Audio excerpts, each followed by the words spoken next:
दिल्ली चलो मार्च के बीच संयुक्त किसान मोर्चा ने 16 फरवरी को भारत बंद का आह्वान किया है। एसकेएम ने अन्य संगठनों और किसानों से इस भारत बंद में शामिल होने का अनुरोध किया है। इसी को लेकर किसान अपनी मांगों को लेकर दिल्ली की तरफ कूच कर रहे हैं, जिसको देखते हुए जगह जगह किसानों को रोकने के लिए बैरिकेडिंग से लेकर बॉर्डर सील किए जा रहे हैं।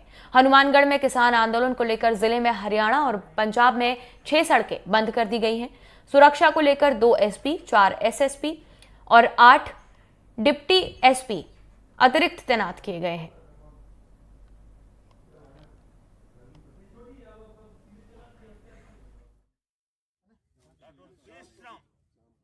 हमारे साथ सांसद रमेश बिदूरी जी हैं। सर, समझना चाह रहे हैं, किसानों का आंदोलन चल रहा है, लोग भी परेशान हैं, आप कैसे देख रहे हैं और क्या? आई एम सॉरी, मीडिया भी बार बार उनको किसानों का नाम देते हैं, बैनर वो किसानों का यूज कर रहे हैं। देश का किसान, छोटा किसान, वो पिछले 10 साल में देखा है, चाहे किसान सम्मान निधि के द्वारा, चाहे किसान का जो फंड है 21,000 करोड़ से बढ़ाकर 1 करोड़ 40 लाख करोड़ कर देना, मोदी साहब का 6 टाइम बढ़ा देना किसानों का फंड।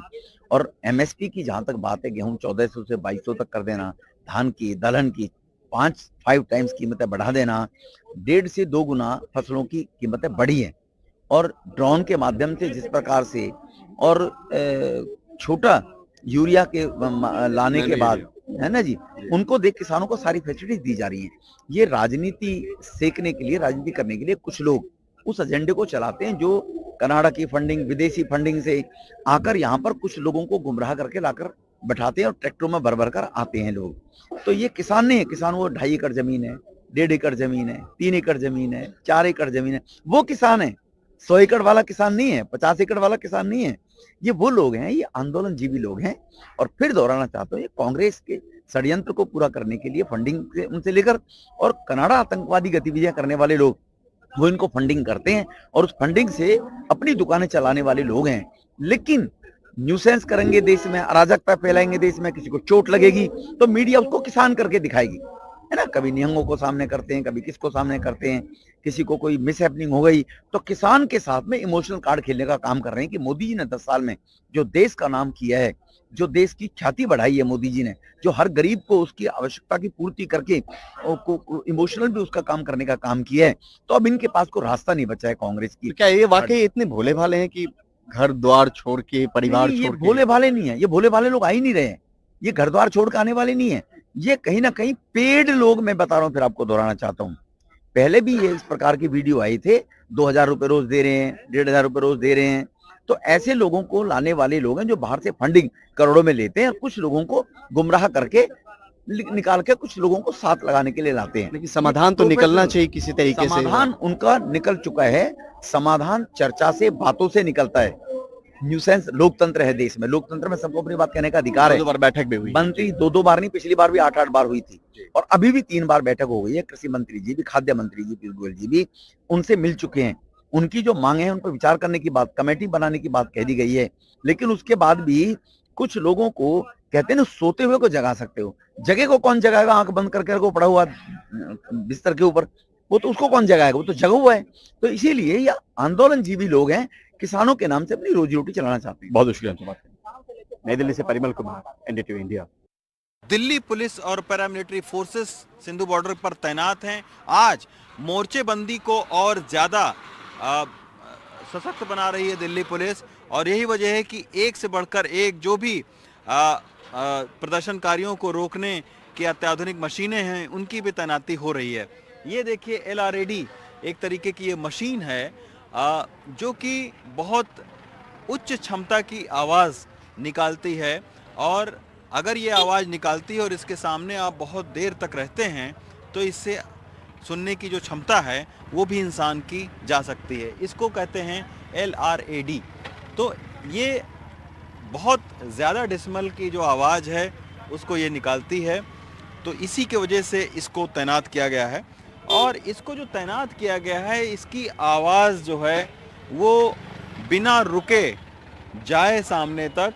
इसके वजह से ये आप देखिए कि ये जो धन्यवाद, आगमन प्रार्थनीय है जो लिखा है, हरियाणा आपका स्वागत करती है जो लिखा है, उस बोर्ड को भी अब हटाया जा रहा है, ताकि ड्रोन उड़ाने में इस तरीके की मशीन की जो आवाज़ है वो पहुंचने में और टेयर गैस का इस्तेमाल अगर करती है पुलिस तो उसमें कोई अवरोध ना आए, उसके लिए उस बोर्ड को जो है वो हटाया जा रहा है।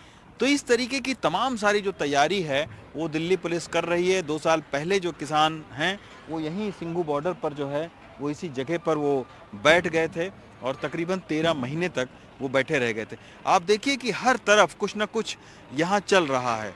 ये देखिए क्रेन मंगवाई गई है और ये जो कंटेनर हैं उसमें सैकड़ों टन मिट्टी भरी गई है ताकि भारी रहे, इसको कोई उस तरीके का बड़ा ट्रैक्टर जो है वो खींच ना पाए। जिस तरीके से कल हमने देखा था कि पंजाब के किसानों के पास में बहुत बड़े बड़े ट्रैक्टर हैं जो उन्होंने जो कंक्रीट लगाई गई थी उसको उखाड़ दिया था, लेकिन इस कंटेनर को जो यहाँ पर कंटेनर हैं उसको जो है वो यहाँ पर ना उखाड़ने पाए, इसकी वजह से इसमें मिट्टी जो है वो भरी जा रही है। और अभी भी देखिए नए नए कंटेनर जो है वो लाए गए हैं और इन क्रेन के ज़रिए यहाँ पर रखा जा रहा है। तो एक तरीके से आप कह सकते हैं कि LRAD जो है मशीन से लेकर वाटर कैनन, जो आंसू गैस है उस तक का जो इस्तेमाल है वो होगा। एक तरीके से दिल्ली पुलिस की पूरी जो कोशिश है वो ये है कि किसान दिल्ली के अंदर नहीं घुस पाएँ। अभी हरियाणा के जो पुलिस कमिश्नर हैं उन्होंने कहा कि अगर शंभू बॉर्डर के बैरिकेड को तोड़ भी देते हैं किसान तो फिर उसके अलावा जो है वो 5 ज़िलों में 10 बैरिकेड का सामना उनको करना पड़ेगा। 2-2 डिस्ट्रिक्ट की जो पुलिस है उसको तैनात किया गया है। तो इतना आसान नहीं है इस बार दिल्ली की सीमा में पहुंचना किसानों के लिए। अभी अभी क्या फाइनल हुआ, अभी क्या करना है भाई साहब? मैं अभी हिंदी में एक बार बता अभी दीजिए। अब क्या सोच रहे हो, क्या करना है? अभी बैठक के लिए अनुमति लेकर आए ना हम सभी साथियों के साथ। अच्छा, सरकार के साथ बातचीत करने के लिए अगर सरकार हमें शाम तक कोई पत्र देती है तो सभी साथियों का ये था कि जल्दी बैठक अगर सरकार करती है तो लेनी चाहिए। वो सभी साथियों ने परवानगी दी हमें। अच्छा। हम वो बैठक करने के लिए अभी उनको अधिकारियों के साथ हमारी बैठक होगी। अच्छा। तो वहाँ चर्चा करके उनको बोल देंगे कि भाई हम बैठक के लिए तैयार हैं। अच्छा, सरकार से बातचीत करने के लिए आप तैयार हैं, ये कह रहे हैं आप? हाँ। उनको मैसेज देंगे कि आज ये फिर से बात कर लीजिए, ये कह हाँ, रहे हैं आप? यही नहीं, हम नहीं कहेंगे, ये भी क्लियर करें। अच्छा। अनुराग ठाकरे ने कल से अनुराग ठाकरे बोल रहा है कि हम किसानों के साथ बातचीत करने के लिए और उनकी समस्याओं का हल करने के लिए तैयार हैं। अगर वो ये कहते हैं तो उससे आगे हमारी जिम्मेदारी बनती है कि उनका जो इनविटेशन है, चाहे उन्होंने प्रेस के माध्यम से कहा, उनको एक बार समय देना हमारा भी एक जिम्मेदारी बनती है, ताकि कल को अच्छा अगर कहीं पे भी कोई कन्फ्लिक्ट होता है तो फिर हमें बदनाम ना तो करें। अभी कह रहे हैं सरकार कह रही है तो हम बातचीत को तैयार हैं, आप ये कह रहे हैं? ओके, धन्यवाद साहब। तो ये जगजीत सिंह डल्लेवाल किसान नेता ये कह रहे हैं कि अनुराग ठाकुर का बयान आया है तो हमारी जिम्मेदारी बनती है कि हम भी बातचीत करें। तो अब किसान जो हैं सरकार से बात को तैयार हैं, क्योंकि सरकार खुद ही कह रही है। तो अब जो है आगे सरकार से किस तरह से बातचीत होती है ये अब आने वाले समय में पता चलेगा। शंभू बॉर्डर से कैमरा पर्सन राकेश सिंह के साथ मैं शरद शर्मा, NITI मीडिया।